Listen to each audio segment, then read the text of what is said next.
Dobrodošel v dnevnem podkastu, kjer raziskuješ najpomembnejša vprašanja življenja skozi misli in nauk starih stoikov, kot so Seneca, Epiktet in drugi. Vsak dan ti prinaša novo lekcijo o življenju, prilagojeno za človeka v modernem času. Današnja stoična misel je od Mark Aurelij, meditacije. Gonjenje za tistim, česar ni mogoče storiti, je norost. Toda nizka oseba ni sposobna storiti nič drugega. Konec citata. Sledi kratka razširitev te misli za modernega človeka.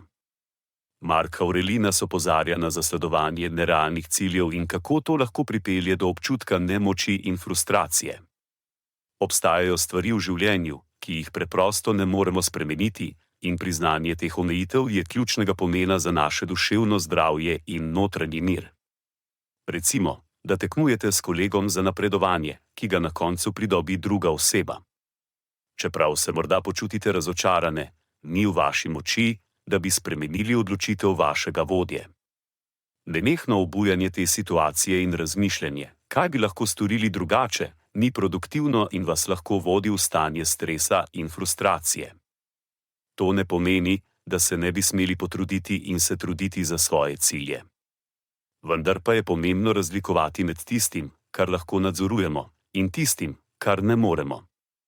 Vedeti, kdaj se moramo umakniti in se osredotočiti na stvari, ki jih lahko spremenimo, je ključ do osebnega razvoja in notranjega miru. V stoijski filozofiji se ta koncept imenuje dikatemioef kontrol ali dihotomija nadzora. Sprejemanje tega, kar je zunaj našega nadzora, in osredotočanje na tisto, kar lahko nadzorujemo, naš odziv, naša miselna moč, naše dejanja, je ključno za osebno zadovoljstvo.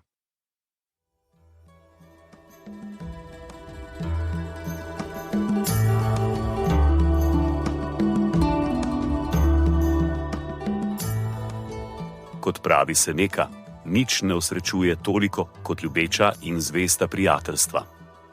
Zato podeli to epizodo z nekom, ki ti je blizu, in ne pozabi slediti podkastu, da boš lahko obveščen, ko bodo objavljene nove epizode starih modrosti stoikov. Želim ti polno preizkušenj in poguma v tem dnevu.